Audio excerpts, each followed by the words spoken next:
घर में स्वस्थ होंगे, सुरक्षित होंगे और सभी अपने अपने एग्जाम की तैयारी बहुत अच्छे से कर रहे होंगे। अब उसी एग्जाम की तैयारी में एक सीढ़ी आगे बढ़ते हुए आज हम लोग बात करेंगे बुद्धि। हम लोग जान रहे थे बुद्धि के बारे में, तो बुद्धि के सिद्धांत को जान रहे थे। तो पिछले क्लास में हम लोग क्या जाने, बुद्धि का एक कारक सिद्धांत, जो कौन दिए थे, अल्फ्रेड बी ने दिए थे। उन्होंने क्या माना था कि बुद्धि एक ही होता है, एक जनरल सामान्य फैक्टर होता है, एक ही कारक होता है। वो कारक होने के कारण अगर कोई व्यक्ति अगर गणित में अच्छा है तो वो साइंस में भी अच्छा होगा, वो संगीत में भी अच्छा होगा, ऐसा बीने का मानना था। तो जैसे कि ये शिक्षा की बात हो रही है, तो शिक्षा में दिन प्रतिदिन क्या होता है, कुछ ना कुछ डेवलपमेंट हो रहा है, कुछ ना कुछ विकास हो रहा है। तो उस विकास को देखते हुए स्पीयरमैन ने उसके बाद द्विकारक सिद्धांत टू फैक्टर थ्योरी दिया। किसमें, बुद्धि में। तो देखिए हमारा एक क्वेश्चन यहीं पे बन जाता है कि द्विकारक सिद्धांत किनके द्वारा दिया गया, तो स्पीयरमैन के द्वारा दिया गया। स्पीयरमैन कौन थे, ब्रिटिश मनोवैज्ञानिक थे, जो चार्ल्स, इनका पूरा नाम चार्ल्स स्पीयरमैन है। क्या है पूरा नाम, चार्ल्स स्पीयरमैन। कौन सा थ्योरी दिए, तो दो फैक्टर थ्योरी। स्पीयरमैन को जो ये फैक्टर को जो क्या किए कि एक कारक जो था उसको वो दो कारक में कि नहीं, हर एक व्यक्ति में दो कारक होता है। तो इस कारण ये कारक को जो विभाजित किए तो इन्हें फादर कहा जाता है, फैक्टर एनालिसिस का फादर कहा जाता है। तो सेकंड क्वेश्चन हमारा बनता है कि फैक्टर एनालिसिस का फादर किन्हें कहा जाता है, जनक किन्हें माना जाता है, तो स्पीयरमैन को। इनका मानना था कि बुद्धि जो है दो कारकों का योग है, जैसा कि मैं अभी बताई। एक क्या था, सामान्य मानसिक योग्यता और दूसरा विशिष्ट मानसिक योग्यता। यानी कि एक जनरल फैक्टर की बात करते हैं थे स्पीयरमैन, जो सभी व्यक्तियों में एक सामान्य योग्यता होता है। सामान्य योग्यता कहने का मतलब कि जैसे कि आप, हम सभी लोग थोड़ा बहुत गाना गा लेते हैं, थोड़ी बहुत कविता कर लेते हैं, थोड़े बहुत रचना करते हुए कहानियां लिख लेते हैं, थोड़े बहुत कुकिंग भी कर लेते हैं। तो ये जनरल फैक्टर है, सामान्य कारक है जो सभी व्यक्तियों में ये है ही। अब विशिष्ट योग्यता क्या होता है कि एक किसी विशेष क्षेत्र में हम एक अपनी एक उपलब्धि, एक अलग अचीवमेंट को रखते हैं, वो विशिष्ट योग्यता होता है। अब जैसे कि जो संगीतज्ञ है, जो नर्तक होते हैं, या जो कुकिंग में बहुत ही अच्छे अपना एक फील्ड में एक नाम और पहचान बनाए होते हैं, या क्रिकेटर होते हैं, प्लेयर होते हैं, तो ये सब क्या है, एक विशिष्ट योग्यता है। मैथ तो खेल लेते हैं, एक जनरल फैक्टर है, बहुत सारे बच्चे, लेकिन एक उसी योग्यता में प्रशिक्षण के द्वारा एक अपना नया नाम, एक नई उपलब्धि बना रहे हैं, तो वो उनका क्या है, विशिष्ट योग्यता है। तो वही स्पीयरमैन का मानना था कि सामान्य योग्यता सभी व्यक्तियों में होता है। अब उसी सामान्य योग्यता में से किसी विशेष क्षेत्र में हम प्रशिक्षण के द्वारा, अपने कल्पनाशील के द्वारा, सृजनशीलता के कारण जो एक अपनी उपलब्धि, एक अपना अचीवमेंट बनाते हैं, वो उनका विशिष्ट योग्यता कहलाता है। स्पीयरमैन का मानना था कि सामान्य योग्यता व्यक्ति में एक ही होता है, जो विभिन्न विशिष्ट योग्यता को करने में सहायक होता है। जैसा कि मैं अभी बताई कि सामान्य योग्यता सभी में होता है, उसी में से जो एक किसी विशेष क्षेत्र को लेके हम आगे बढ़ते हैं, तो वो हमारा विशिष्ट योग्यता कहलाता है। अब जैसे कि सामान्य योग्यता को जी और विशिष्ट योग्यता को एस से हम यहाँ एक पिक्चर के द्वारा दिखा रहे हैं कि ये हमारा जी जो है बीच में सेंटर में है, ये हमारा सामान्य योग्यता है। इसे सामान्य योग्यता में बहुत सारे विशिष्ट योग्यता है, S1, S2, इस तरह से देखिए। तो ये हमारा सामान्य योग्यता, मान लीजिए S1 हमारा संगीत है, जो हम किसी सृजनशीलता के कारण, कल्पनाशीलता के कारण प्रशिक्षण में हम इसमें एक विशिष्ट अपना क्षमता रखते हैं। फिर हमारा कुकिंग हो सकता है, हमारा अभिनय हो सकता है। तो इस तरह ये भी आवश्यक नहीं कि किसी एक व्यक्ति में एक ही विशिष्ट योग्यता हो सकता है कि वो व्यक्ति कई क्षेत्रों में अपना एक विशिष्ट योग्यता रखता हो। अब क्या है सामान्य कारक, क्या है विशिष्ट कारक, अब इसके बारे में हम चर्चा करते हैं। जी कारक क्या है, अब जी और एस कारक का स्पीयरमैन बात कर रहे थे, तो जी कारक है क्या, जी कारक की विशेषताएं होती क्या है। सबसे पहली विशेषता सामान्यता, यह अनुवांशिक होता है। जिसमें परिवर्तन करना संभव नहीं है।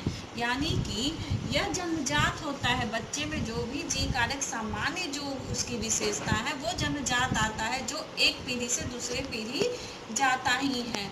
अगर उस पीढ़ी के लोग ज़्यादा सभ्य होंगे तो वो उसमें जाएगा ही, मॉडलिटी उसमें जाएगा ही, ज़्यादा इमोशनल होंगे तो वो जाना ही जाना है, वो अनुवांशिकता के रूप में जाना ही है। और ये जन्मजात है तो इसमें परिवर्तन करना संभव नहीं। अगर इसमें हम परिवर्तन करेंगे तो इसके लिए उसको प्रशिक्षण देंगे, शिक्षा दे रहे हैं, तो जब उसे प्रशिक्षण देंगे, शिक्षा देंगे तो ये जी कारक से परिवर्तन होकर किस में आ जाएगा, एस कारक में आ जाएगा। उसका विशिष्ट योग्यता, सामान्य योग्यता वो नहीं रह जाएगा। सामान्य योग्यता हंसना, रोना, मुस्कुराना, खाना बनाना, गाना, जो भी है, जो सभी में है। कोई ऐसा व्यक्ति नहीं है जो हंसता नहीं, कोई ऐसा व्यक्ति नहीं है जो लड़ता नहीं, कोई भी ऐसा व्यक्ति नहीं है जो पढ़ता नहीं।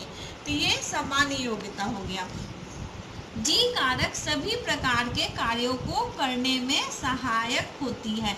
जी कारक क्या है, सभी प्रकार के कार्यों को करने में सहायक है। जैसा कि हम डायग्राम में आपको दिखाएं क्या कि ये जी कारक है, तो इस तरह का जो वो एस है तो वो करने में सहायक है। जब मान लीजिए गाना, ये गाने का क्षेत्र है, ये गाना है, सिंगिंग है, तो सिंगिंग तभी करेगा ना जब उसे थोड़े बहुत गाने का सुर ताल का ऊपर नीचे कहाँ स्वर करना है उसका कुछ जानकारी है, वो गाना सुनकर सीखा हो, किसी को गाते हुए देखकर सीखा हो।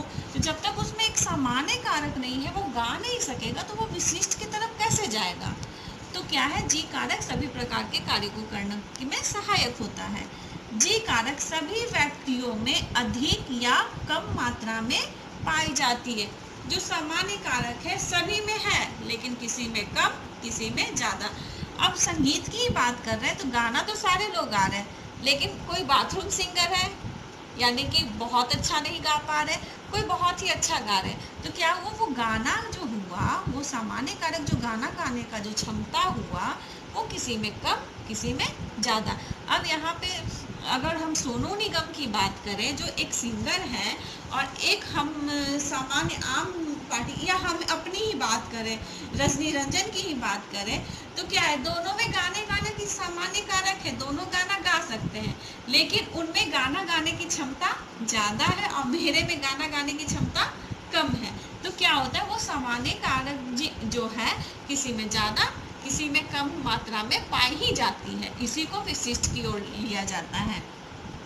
जी कारक को व्यक्ति की सामान्य मानसिक योग्यता के रूप में जाना जाता है।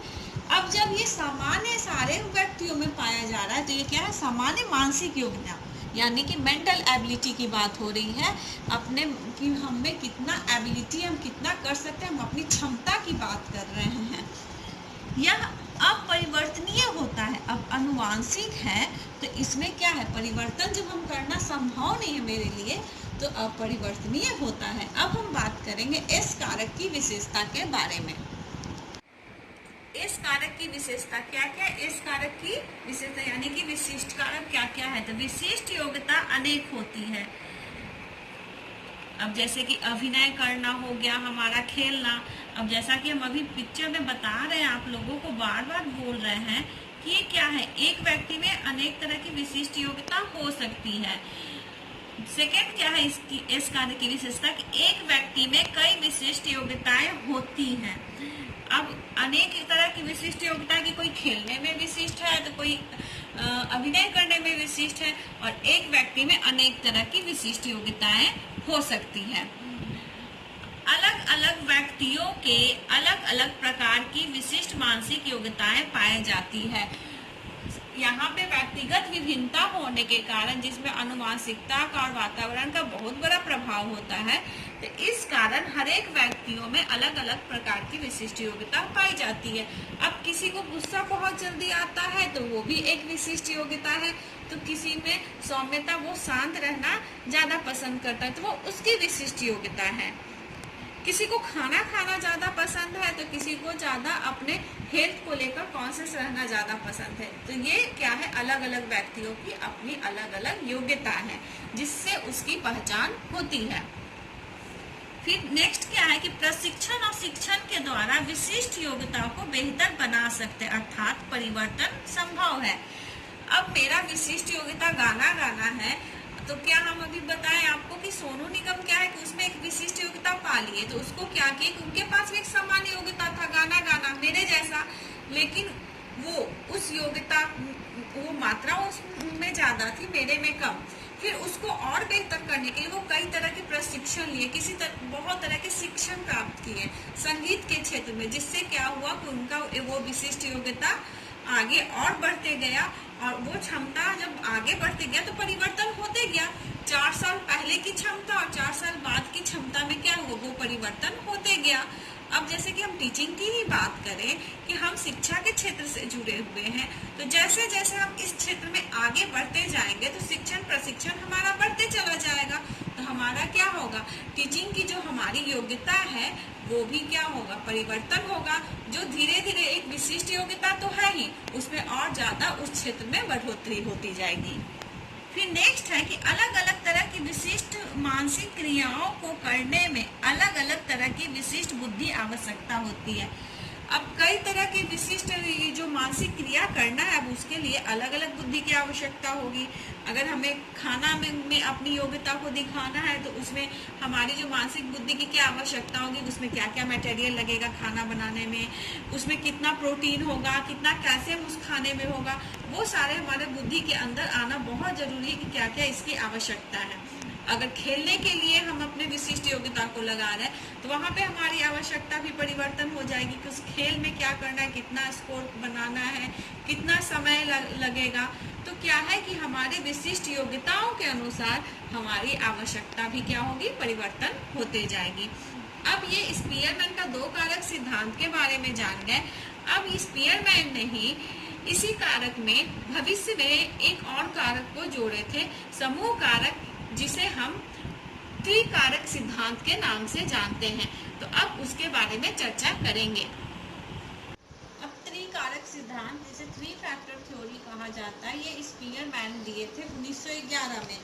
वो 2 फैक्टर थ्योरी जो हमारा था, सामान्य और विशिष्ट कारक की जो बात स्पीयरमैन किए थे, उसमें वो एक और कारक को जोड़ दिए थे जिसका नाम दिए थे वो सामान्य कारक, यानी कि ग्रुप फैक्टर की बात किए थे कि जो विशिष्ट और सामान्य कारक के बीच होता है वो समूह कारक कहलाता है। समूह कारक कोई स्वतंत्र नहीं होता, वो कोई अलग से फैक्टर नहीं है, अलग नहीं है, बल्कि वो कई विशिष्ट और सामान्य कारक के बीच में अपना एक समूह बनाता है, यानी कि वो दोनों के बीच में एक अपना वो स्थान बनाता है, जगह। अब जैसे कि ये पिक्चर में देखिए 2 पिक्चर बनाई हूँ कि एक ये है कि इसमें डायग्राम में मैं बताया कि ये सामान्य कारक है, सामान्य कारक है, और इसमें से S एक विशिष्ट कारक हमारा अभिनय निकल गया।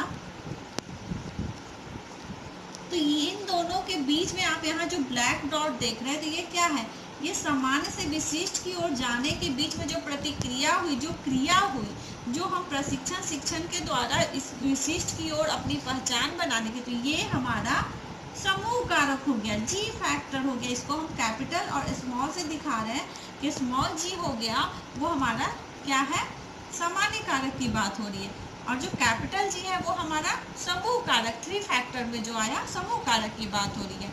अब इसी तरह से जैसे भी हम बताएं कि स्पीयरमैन ये भी मानते थे कि सामान्य कारक जिस व्यक्ति में हो उसमें जरूरी नहीं कि एक ही कोई विशिष्ट कारक हो, कई तरह के विशिष्ट कारक हो सकते हैं। तो इसका भी एक एग्जाम्पल दी कि ये सामान्य कारक हमारा जी है, तो ये मान लीजिए अभिनय एक है S, और ये खेलना एक व्यक्ति है जो मतलब एक अच्छा खिलाड़ी भी है और एक अच्छा अभिनय करता भी है।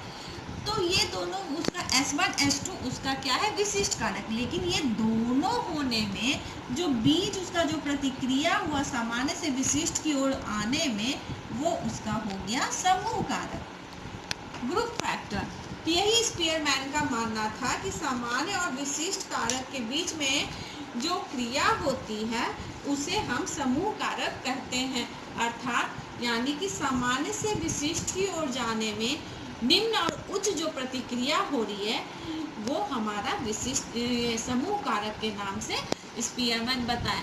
परंतु ये मनोविज्ञान में इस सिद्धांत को दिया गया तो इसकी आलोचना थॉर्नडाइक की, ये बोली कि ऐसा कुछ नहीं होता है कि किसी भी व्यक्ति में 3 कारक हो, तो वो बहुबुद्धि कारक सिद्धांत को दिए, जिसके बारे में अगले क्लास में चर्चा करेंगे। अब यहीं पे हमारा वीडियो समाप्त होता है। इसके साथ मैं एक प्रश्न आप लोगों से पूछती हूँ, लेकिन इससे पहले जो पिछले क्लास में आप लोगों से एक प्रश्न पूछी थी, उसका आंसर मेरी सबसे अच्छी सब्सक्राइबर अनु दी, क्योंकि बाकी लोग तो इसके बारे में जवाब दिए ही नहीं, रिप्लाई किए ही नहीं। तो अनु इसका आंसर दी अल्फ्रेड बिने के रूप में। तो आज का हमारा प्रश्न है, जी कारक किसको दर्शाता है? स्पीयरमैन के अनुसार जी फैक्टर किसको दर्शाता है? यही हमारा आज का प्रश्न है। अब इस प्रश्न का उत्तर आप लोग कमेंट बॉक्स में जरूर लिखिए। इसी के साथ मेरे वीडियो को लाइक कीजिए, सब्सक्राइब कीजिए। Thank you.